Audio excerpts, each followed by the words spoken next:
പ്രിയ വിദ്യാർത്ഥികളെ, കഴിഞ്ഞ വീഡിയോയിൽ നമ്മൾ പ്ലസ് വണ്ണിൻ്റെ വിവിധ വിഷയങ്ങളിലെ മാർക്കുകളെപ്പറ്റി വിശകലനം ചെയ്തിരുന്നു.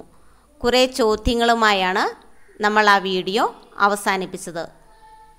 ആ ചോദ്യങ്ങൾക്കുള്ള ഉത്തരവും ഗ്രേസ് മാർക്കിനെ പറ്റിയുള്ള വിവരവും ഗ്രേഡ് നിർണ്ണയിക്കുന്നത് എങ്ങനെ എന്നുള്ള വിവരവുമാണ് ഈ വീഡിയോയിൽ ഉൾക്കൊള്ളിച്ചിരിക്കുന്നത്.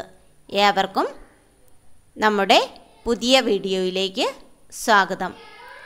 എന്താണ് ഡബിൾ പാസ്?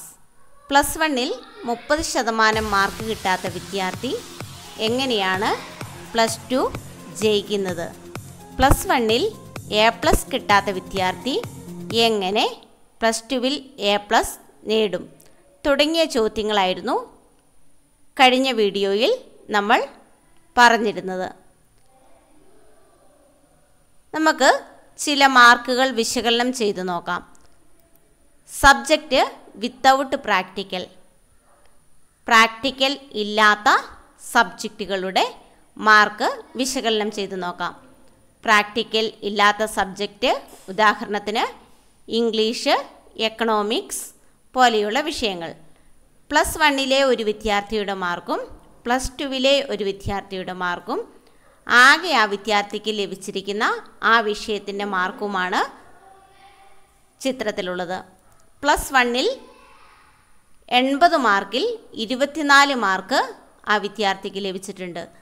18 മാർക്കാണ് സിക്ക് ലഭിച്ചത്. ആകെ 42 മാർക്ക് ലഭിച്ചിട്ടുണ്ട്. പ്ലസ് ടുവിലും അതേപോലെ തന്നെ 24 മാർക്ക് ലഭിച്ചിട്ടുണ്ട്. സിക്ക് 18 മാർക്ക് ലഭിച്ചിട്ടുണ്ട്. ടോട്ടൽ 42 മാർക്ക് ലഭിച്ചിട്ടുണ്ട്.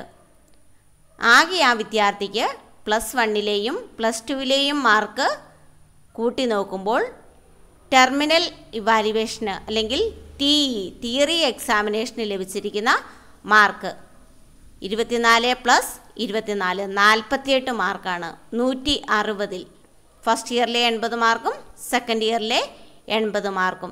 30% മിനിമം മാർക്കുണ്ടെങ്കിൽ വിദ്യാർത്ഥി പാസ്സായിരിക്കും. ഇവിടെ 48 മാർക്ക് എന്ന് പറയുന്നത് 30% ഉള്ളതുകൊണ്ട് തന്നെ ആ വിദ്യാർത്ഥി ആ വിഷയത്തിന് വിജയിച്ചിരിക്കുന്നു. ഇനി രണ്ടാമത്തെ കേസ് നോക്കാം. പ്ലസ് വണ്ണിലെ മാർക്ക് പ്ലസ് ടുവിലെ മാർക്ക്. പ്ലസ് വണ്ണിൽ ആ വിദ്യാർത്ഥിക്ക് 80-ൽ 20 മാർക്കേ ലഭിച്ചിട്ടുള്ളൂ. പ്ലസ് വണ്ണിൽ 80-ൽ 20 മാർക്ക്. 30% മിനിമം മാർക്ക് വേണ്ടിയിരുന്നു. 80-ൽ 24 മാർക്ക് ലഭിച്ചാൽ മാത്രമേ ഫസ്റ്റ് ഇയറിൽ പാസ്സാകുമായിരുന്നുള്ളൂ. സെക്കൻഡ് ഇയറിൽ ആ വിദ്യാർത്ഥിക്ക് പ്ലസ് ടുവിന് 24 മാർക്ക് ലഭിച്ചിട്ടുണ്ട്. 24 മാർക്ക് എന്ന് പറയുന്നത് 30% ആണ്.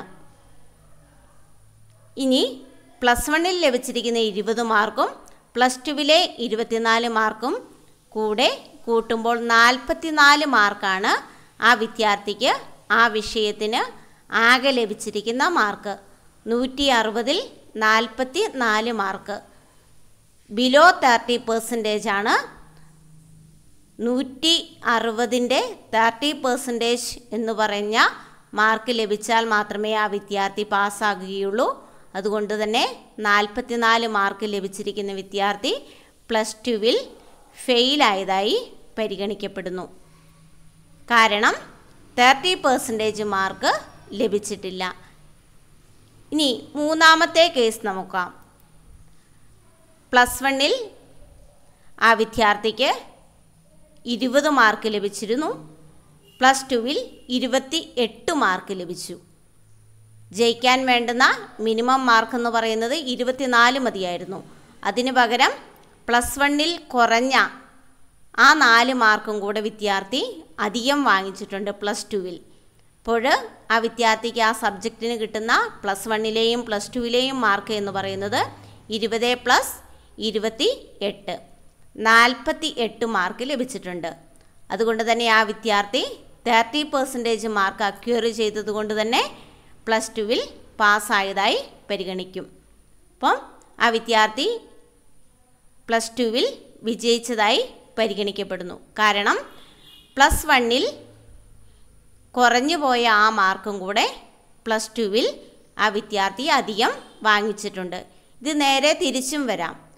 പ്ലസ് വണ്ണിൽ 20 പകരം അധികം മാർക്ക് വാങ്ങി പ്ലസ് ടുവിൽ മാർക്ക് കുറഞ്ഞു പോയാലും ആ വിദ്യാർത്ഥി പാസ്സാകുന്നതായിരിക്കും. എന്ന് പറഞ്ഞാൽ ആകെ പ്ലസ് വണ്ണിലെ മാർക്കും പ്ലസ് ടുവിലെ മാർക്കും കൂടെ ആഡ് ചെയ്യുമ്പോൾ പാസ്സാകാൻ 30% മാർക്ക് നിർബന്ധമാണ്. തിയറി എക്സാമിനേഷൻ്റെ ആകെ മാർക്ക് എന്ന് പറയുന്നത് സബ്ജക്റ്റ് വിത്തൗട്ട് പ്രാക്ടിക്കലിൻ്റെ 160 അതിൽ 30% മാർക്ക് ലഭിച്ചാൽ വിദ്യാർത്ഥി പാസ്സാകുന്നതായിരിക്കും. അതുകൊണ്ടാണ് പ്ലസ് വണ്ണിൽ ഒരു വിഷയത്തിന് മാർക്ക് കുറഞ്ഞു പോയാലും ആ വിദ്യാർത്ഥിക്ക് പ്ലസ് ടുവിൽ ജയിക്കാൻ സാധിക്കുന്നത്. സബ്ജക്റ്റ് വിത്ത് പ്രാക്ടിക്കൽ ഉള്ള സബ്ജക്റ്റിൻ്റെ കേസ് നോക്കാം. ഇവിടെ 3 കേസാണ് നമ്മൾ വിശകലനം ചെയ്യുന്നത്. പ്രാക്ടിക്കൽ ഉള്ള സബ്ജക്റ്റിൻ്റെ തിയറി എക്സാമിനേഷൻ്റെ മാർക്ക് 60 നമുക്കറിയാം. സിക്ക് ഫസ്റ്റ് ഇയറിൽ കിട്ടുന്ന മാർക്ക് 20. പ്രാക്ടിക്കൽ ഇല്ലാത്തതിനാൽ ടോട്ടൽ മാർക്ക് എന്ന് പറയുന്നത് 80 മാർക്കാണ്. ഇനി സെക്കൻഡ് ഇയറിൽ കിട്ടുന്ന തിയറി എക്സാമിനേഷൻ്റെ മാർക്ക് 60. കണ്ടിന്യൂസ് ഇവാലുവേഷൻ്റെ മാർക്ക് 20. പ്രാക്ടിക്കലിൻ്റെ ആകെ മാർക്ക് 40 മാർക്കാണ്. 40 മാർക്ക്. ഓക്കെ. ഇപ്പോൾ ഒരു വിദ്യാർത്ഥിക്ക് പ്ലസ് വണ്ണിൽ 18 മാർക്ക് ലഭിച്ചു, പ്ലസ് ടുവിലും 18 മാർക്ക് ലഭിച്ചു. നമ്മൾ തിയറി എക്സാമിനേഷൻ്റെ മാർക്ക് മാത്രമേ ജയവും തോൽവിയും നിർണ്ണയിക്കാൻ പരിഗണിക്കുകയുള്ളൂ എന്ന് നേരത്തെ പറഞ്ഞിരുന്നു. കഴിഞ്ഞ വീഡിയോയിൽ പറഞ്ഞിട്ടുണ്ട്. മനസ്സിലാക്കാത്തവർക്ക് കഴിഞ്ഞ വീഡിയോയുടെ ലിങ്ക് ഡിസ്ക്രിപ്ഷൻ ബോക്സിലുണ്ട്. അത് നോക്കി മനസ്സിലാക്കാവുന്നതാണ്. കണ്ടിന്യൂസ് ഇവാലുവേഷൻ്റെയോ പ്രാക്ടിക്കൽ ഇവാലുവേഷൻ്റെയോ മാർക്ക് ജയവും തോൽവിയും നിർണ്ണയിക്കാൻ പരിഗണിക്കുന്നതല്ല.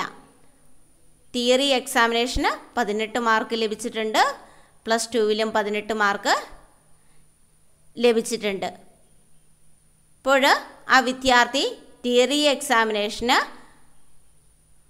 ആകെ 36 മാർക്ക് നേടിയിട്ടുണ്ട്. 36 മാർക്ക് നേടിയതുകൊണ്ട് ആ വിദ്യാർത്ഥി പ്ലസ് ടുവിലെ റിസൾട്ട് വരുമ്പോൾ ജയിച്ചതായി ആ വിഷയത്തിന് പരിഗണിക്കപ്പെടുന്നു. നമ്മൾ തിയറി എക്സാമിനേഷൻ്റെ മാർക്ക് മാത്രമേ ഇവിടെ പരിഗണിക്കുന്നുള്ളൂ. ദെൻ ഇതേ വിദ്യാർത്ഥി തന്നെ മറ്റൊരു വിഷയത്തിന് ലഭിച്ചിരിക്കുന്ന മാർക്ക് എന്ന് പറയുന്നത് ഫസ്റ്റ് ഇയറിൽ 10, സെക്കൻഡ് ഇയറിൽ 26 മാർക്ക്. ഫസ്റ്റ് ഇയറിൽ 10 മാർക്ക്, സെക്കൻഡ് ഇയറിൽ 26 മാർക്ക്. ഈ വിദ്യാർത്ഥിക്കും 10+26 തിയറി എക്സാമിനേഷന് 36 മാർക്ക് ലഭിച്ചിട്ടുണ്ട്. ആ വിദ്യാർത്ഥിയും പാസ്സായതായി പരിഗണിക്കും. ഇനി 36 മാർക്ക് മറ്റൊരു വിഷയത്തിന് ഈ വിദ്യാർത്ഥിക്ക് ഫസ്റ്റ് ഇയറിൽ ലഭിച്ചിട്ടുണ്ട്, സെക്കൻഡ് ഇയറിൽ 5 മാർക്കേ ലഭിച്ചിട്ടുണ്ട്. ആ വിദ്യാർത്ഥിയും റിസൾട്ട് വരുമ്പോൾ പ്ലസ് ടുവിൽ ആ വിഷയത്തിന് പാസ്സായതായി പരിഗണിക്കപ്പെടും. പ്ലസ് വണ്ണിലും പ്ലസ് ടുവിൻ്റെയും മാർക്ക് കൂട്ടി നോക്കുമ്പോൾ 30% അധികമുണ്ട്. അതുകൊണ്ട് തന്നെ പ്ലസ് വണ്ണിൻ്റെയും പ്ലസ് ടുവിൻ്റെയും മാർക്ക് കൂട്ടി നോക്കിയാണ് പ്ലസ് ടുവിൽ വിജയമാണോ തോൽവിയാണോ എന്ന് നിർണ്ണയിക്കുക. അപ്പോൾ ഫസ്റ്റ് ഇയറിൽ തന്നെ 36 മാർക്ക് നേടിയിട്ടുണ്ട്. ഇതിനെയാണ് നമ്മൾ ഡബിൾ പാസ് എന്ന് പറയുന്നത്. Double pass. ചില വിദ്യാർത്ഥികൾ സാധാരണയായിട്ട് പ്ലസ് വണ്ണിലെ റിസൾട്ട് വന്നു കഴിയുമ്പോൾ പറയാറുണ്ട് ഞങ്ങൾ ഡബിൾ പാസ്സാണെന്ന്. എന്താണ് ഡബിൾ പാസ്? പ്ലസ് വണ്ണിൽ 80 മാർക്ക് തിയറി എക്സാമിനേഷനുള്ള വിഷയങ്ങൾക്ക് 48 മാർക്ക് വാങ്ങിച്ചാൽ അതിനെ നമുക്ക് വേണമെങ്കിൽ ഡബിൾ പാസ് എന്ന് പറയാം. അതേപോലെ തന്നെ 60 മാർക്ക് തിയറി എക്സാമിനേഷനുള്ള വിഷയങ്ങൾക്ക് പ്ലസ് വണ്ണിൽ 36 മാർക്ക്. അതായത് 30% മാർക്ക് മിനിമം +1 തന്നെ വാങ്ങിച്ചു വെച്ചാൽ ആ വിദ്യാർത്ഥി ഡബിൾ പാസ്സാണ്. അടുത്ത വർഷത്തെ 18 മാർക്കും കൂടെ ഈ വർഷം വാങ്ങിച്ച് ആ വിദ്യാർത്ഥി വെച്ചിട്ടുണ്ട്. ദെൻ 80 മാർക്കുള്ള വിഷയങ്ങൾക്ക് 48 മാർക്ക്. അതായത് +1 വേണ്ട 30% മിനിമം മാർക്ക് എന്ന് പറയുന്നത് 24 +2 വേണ്ടതും 24. അങ്ങനെ 48 മാർക്ക് ഫസ്റ്റ് ഇയറിൽ തന്നെ ആ വിദ്യാർത്ഥിക്ക് നേടാൻ സാധിച്ചാൽ ഡബിൾ പാസ് ആണ് എന്ന് പറയാൻ കഴിയും. അതുകൊണ്ടാണ് ചില വിദ്യാർത്ഥികൾ ഞങ്ങൾ ഡബിൾ പാസ്സാണ് എന്ന് പറയുന്നതിന് കാരണം. ഇനി ഗ്രേസ് മാർക്ക് എന്തിനൊക്കെയാണ്? NSS, scout, guide, NCC, arts, work experience, science, maths, IT, sports തുടങ്ങിയ മേഖലകളിലെ കുട്ടികളുടെ മികവിനാണ് ഗ്രേസ് മാർക്ക് പരിഗണിക്കാറുള്ളത്. ഉദാഹരണത്തിന് NSSന് 24 മാർക്ക് ഗ്രേസ് മാർക്കുണ്ട്. NSSൽ അംഗങ്ങളായിട്ടുള്ള വിദ്യാർത്ഥികൾക്ക് ഈ 24 മാർക്ക് സെക്കൻഡ് ഇയറിലെ അവരുടെ വിവിധ വിഷയങ്ങൾക്ക് ഒരു പ്രത്യേക മാനദണ്ഡത്തിൽ പരിഗണിക്കുന്നതാണ്. 24 മാർക്ക് NSS നാഷണൽ സർവീസ് സ്കീമിൽ അംഗങ്ങളായിട്ടുള്ള വിദ്യാർത്ഥികൾക്ക്. അതേപോലെ തന്നെ വിദ്യാർത്ഥികൾ വർക്ക് എക്സ്പീരിയൻസിലോ സയൻസ് ഫെയറിലോ പങ്കെടുത്തുകൊണ്ട് ഗ്രേസ് മാർക്കിന് അർഹരായിട്ടുണ്ടെങ്കിൽ അവരുടെ മാർക്കും അതത് വർഷത്തിലെ മാർക്കിനോടൊപ്പം പരിഗണിക്കുന്നതാണ്. Grade calculation. എങ്ങനെയാണ് ഗ്രേഡ് കാൽക്കുലേറ്റ് ചെയ്യുക?